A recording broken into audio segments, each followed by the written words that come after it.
Hi, I'm Bob Schrupp, physical therapist. Brad Heineck, physical therapist. Together we are the most famous physical therapists on the internet, Brad. In our opinion, of course, Bob. Today we're going to talk about, is your shoulder pain actually coming from your neck? Or is your neck pain or neck contributing to your shoulder pain? Right. That's the question. Right. Now this is a very tricky thing. Brad and I just in fact had a whole discussion on this.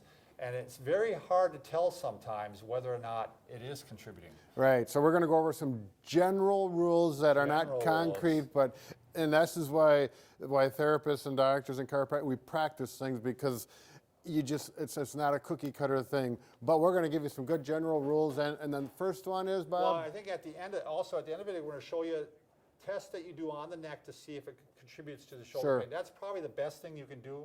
But just as a rule, Brad, I can say that I've had people come in with a diagnosis of shoulder pain, and it was actually the neck. Right, oh yeah. The doctor, in my situation, actually misdiagnosed. I had one came in with a diagnosis of a fractured scapula, and I worked on her neck.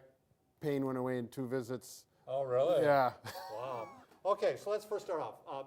Quite often, if it's shoulder pain, Brad, usually it's going to be in the front or side here, and go down the arm, usually the upper third of the arm. Yep. However, in bad cases, Brad has one right now, it'll go all the way down the arm and usually not into the hand. I think it's very rare to go into the hand. Mackenzie says it won't go into the hand. Mackenzie's a well-renowned physical therapist. Well, he's late. He's passed away, but we all look up to him. And generally, if there's numbness and tingling, that usually isn't from your shoulder. I could see it especially maybe if you had surgery, then you might get numbness or tingling. So again, generally, if it's here, it's going to be shoulder. If it's back here, upper trapezius, shoulder blade, right around in here, more likely to be neck. Although, Brad and I, once in a while, will see it, especially right in here. I see it right in here, Brad, sometimes kind of almost an impingement back here from externally rotating. Right. So let's start off with what is the test?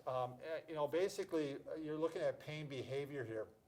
Like if I lift my shoulder and it hurts, and forward to the side, more often it's going to be not, probably some shoulder involved. Right. And if it's a lot of times you'll see the painful arc syndrome. The person will go up like this. Oh, it hurts, and then up here it goes away. Yeah. That's an indication, more likely shoulder. Right.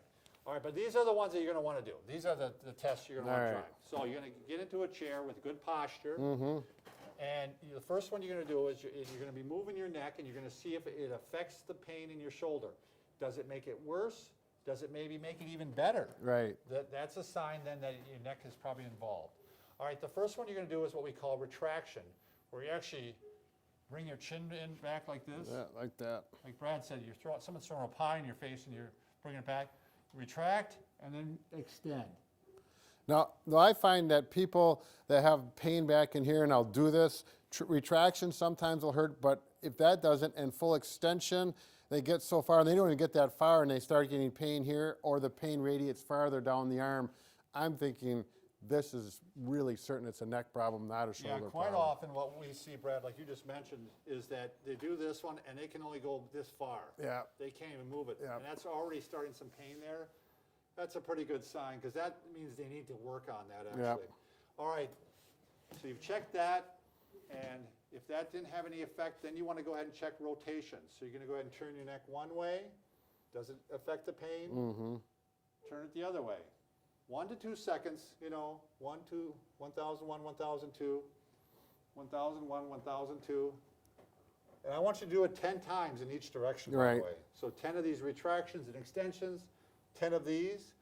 And then the last one you're going to do is actually go side bending. So you're going to try to put your ear on your shoulder. Don't bring your shoulder up to your ear. Right. And then the same way, 1001, 1002, 1001, 1002. And again, does it affect the pain in your shoulder? Does it make it better? Does it make it worse? Does it affect the pain in your arm? Does it make it better? Does it make it worse? And a word of precaution, if any of these create any sharp pain in your neck or any way, you stop doing them. And another one is do the full retraction, Bob, if all the way back. Oh, extension. Yeah, if you all the way back like that and this gets you dizzy, don't do 10 of them, just stop. Yeah, Exactly. This should not create any dizziness So or these are, pain. do these motions and see if they affect your shoulder pain. If they do, you're most likely have a neck issue, maybe in addition to a shoulder problem, or you just have a neck issue. And then you're going to want to watch our video on handling that. I'll link that, Brad. Sure, you bet. I'll link that right here. Okay. All right. All right, thanks for watching. Okay.